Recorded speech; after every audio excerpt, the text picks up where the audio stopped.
大家好，朋友们。如果你在中国学习，你是留学生，中国怎么样？中国喜欢不喜欢？喜欢，真的吗？哎呀妈呀！Aujourd'hui, on va parler de l'éducation, les études en Chine.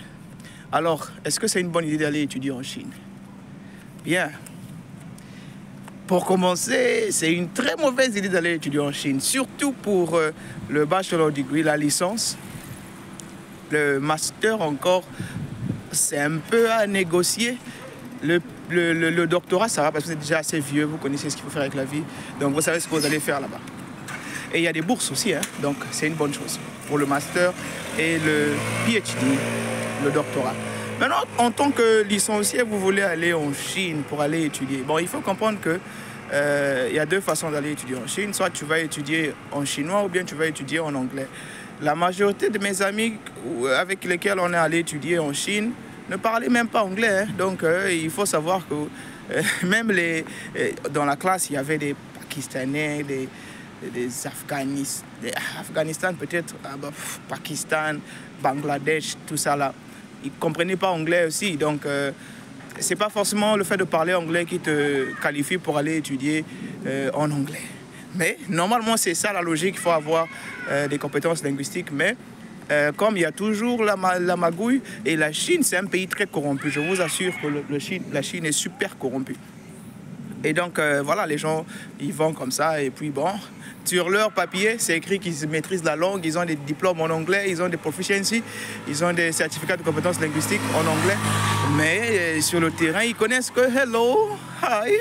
Donc, c'est chaud. Pour ceux qui vont étudier en chinois, d'abord, on te fait passer une année de langue. Ensuite, tu passes le HSK.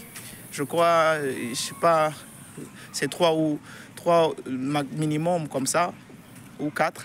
Et après, tu commences tes études l'année qui suivra après.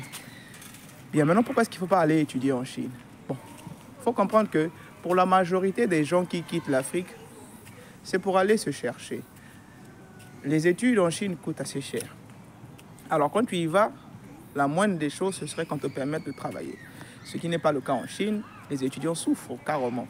C'est carrément la loi qui exige, qui oblige les étudiants à ne pas travailler. Alors, il y a eu quelques réformes. Avec le temps, si tu as des bonnes notes, si ton université t'autorise de travailler, tu peux prendre la lettre de ton université, ensuite aller trouver un petit boulot qui peut te faire travailler peut-être, je crois, 20 heures le mois ou la semaine. Je ne me rappelle plus trop, mais c'est des heures minimes. Mais tout ça, ça doit être par contrat de l'établissement. Ça, c'est ce qui est devenu nouveau. C'est quand c'est presque à la fin que je quittais là qu'ils ont commencé à changer les règles là. Mais sinon, de façon générale, c'est interdit que les étudiants puissent travailler avec le visa étudiant en Chine. Ça devient déjà un problème très grave. On avance. La qualité d'éducation en Chine, je vous assure que même les enseignants ne comprennent pas ce qu'ils viennent enseigner en classe. Vous allez voir que la majorité des enseignants de l'université, ce sont les Chinois qu'ils prennent qui veulent améliorer leur anglais. Et donc, si vous étudiez en anglais, bien sûr. Donc, on les envoie en classe pour les aider à améliorer leur anglais. Et donc, parfois même, on avait un prof de physique, chimie. Alors, ce gars-là, quand il parle, tu comprends rien, il murmure. Il vient, il fait le bruit là, ça t'énerve même, tu comprends rien. Jusqu'à la fin, bon. Mais comme à la fin, l'école est bête en fait, parce que la majorité de temps, tout ce que vous faites en classe, ce sont les mêmes exercices qui reviennent encore à l'examen. Donc, tu peux passer, même sans comprendre, pourvu que tu puisses bien tricher et mémoriser les réponses, et les bonnes réponses. Donc, à la fin, tu te rends compte que tu n'apprends absolument rien. Donc, je disais donc que c'est une très mauvaise idée. Déjà, quand tu viens en tant qu'étudiant et que tu veux te former, la Chine, surtout à partir de la licence, c'est une très mauvaise idée. C'est rien du tout. Tu ne veux pas te former en Chine. À moins que tu ailles dans des formations un peu professionnalisées. peut-être des internships, les stages déjà dans les compagnies et que tu parles chinois. Bon, mais déjà en Chine, pour avoir un stage en tant qu'étranger, c'est des problèmes pour travailler dans les entreprises chinoises en tant qu'étranger. C'est presque la magie. La seule condition que tu peux peut-être avoir plus de chance, c'est que tu parles chinois. Tes compétences en tant que telles, c'est faux. Bon, maintenant, l'avantage, c'est que quand tu as fini de faire tes études en Chine, par exemple, et que tu parles bien chinois, tu peux avoir la chance parce qu'il y a aussi, comme les Chinois commencent à brancher un peu partout là, il y a la possibilité qu'on te recrute pour aller travailler dans ton pays, ou bien commencer par eux là-bas. Mais la finalité, c'est que tu sois comme leur délégué, tu sois comme leur représentant dans ton propre pays. Et donc, si ton pays a des bonnes relations avec la Chine et que tu parles chinois, que tu étudies en Chine, facilement tu peux trouver du travail, surtout dans la technologie là. Même en Chine, tu peux travailler aussi. Mais la condition, c'est que tu parles très bien chinois et que, bon, voilà. Mais de façon générale, en tant que Chinois, en tant qu'étudiant, la vie d'étudiant en Chine, c'est la misère. Alors, parce que moi, par exemple, je ne pouvais pas payer les études moi-même. Et donc, il fallait travailler. Je me suis retrouvé dans des situations compliquées quand même, en voulant travailler et étudier en même temps. Parce que déjà, la police te suit tout le temps. Le stress maximum de la Chine, tu vas te former. Donc, parce que toute fois que tu sors là, tu ne sais pas si tu vas rentrer à la maison ou pas. Parce que si on t'attrape là, tu es foutu. Et les étudiants, tu es encore jeune, tu dois vivre avec ce genre de stress. Ta vie en dépend. C'était la vie de la Chine comme ça. Maintenant, si tu penses que tu as besoin du confort, tu as besoin du Wi-Fi, parce que dans certains pays africains, même l'Internet, l'électricité, c'est des problèmes. Tu as besoin du confort, tu as besoin d'être indépendant, tu as besoin...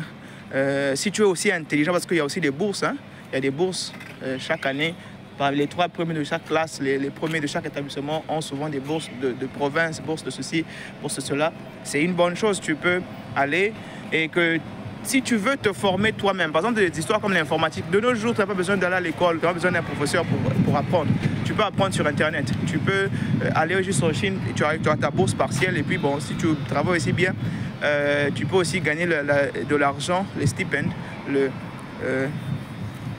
l'argent qu'on te donne comme ça, comptant du gouvernement, de l'établissement, de la province, tout ça là. Il y a toujours des bourses comme ça. Mais il faut basculer en fonction de ta moyenne, en fonction de ton rang dans ta classe. Tu as des bourses comme ça chaque année. Si tu peux aller juste pour étudier, ta tête ne pense qu'à étudier, c'est bon. Et tu sais que au cas où tu ne passais pas premier de la classe ou quoi que ce soit, alors tes parents peuvent payer les études pour toi. C'est bon, tu peux faire ça. Mais moi, quand j'étais là-bas, la tête ne passait pas seulement pour étudier. C'est vrai que j'ai pu passer les examens et autres là, mais ma tête, ça pensait qu'à l'argent. Et donc, c'est ça. Si tu penses que tu es ambitieux, tu cherches l'argent, va pas en Chine.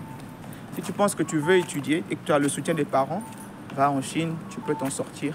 Apprends la langue.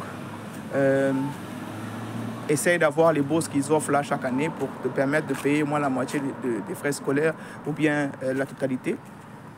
Qu'est-ce que tu peux encore faire? Voilà. Essaye d'avoir des collaborations pour qu'à la fin de ta formation, que tu puisses soit trouver du travail sur le terrain ou bien rentrer travailler dans des entreprises chinoises dans ton pays.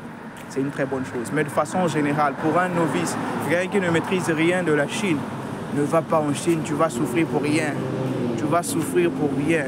Parce que tu peux même travailler, oui, parce que la Chine, il y a la magouille. Tu peux travailler, tu peux gagner beaucoup d'argent.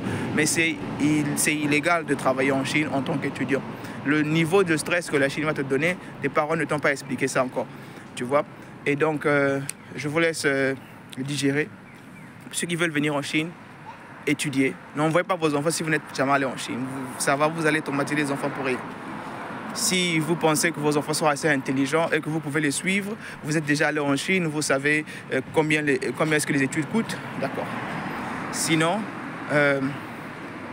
gardez-les, envoyez-les dans des pays où ils peuvent étudier en même temps et travailler et avoir la garantie de s'en sortir après. Parce qu'en Chine, il n'y a pas de garantie aussi de s'en sortir après. La seule garantie, c'est de maîtriser la langue. Tu peux venir travailler dans ton pays avec les Chinois parce que les Chinois sont partout. Ou bien de là-bas aussi, tu peux, si tu as des compétences techniques en tant que tel, tu peux aussi travailler parce que tu as des compétences techniques et des compétences linguistiques. Sinon, la Chine, c'est le calcio, c'est la guerre.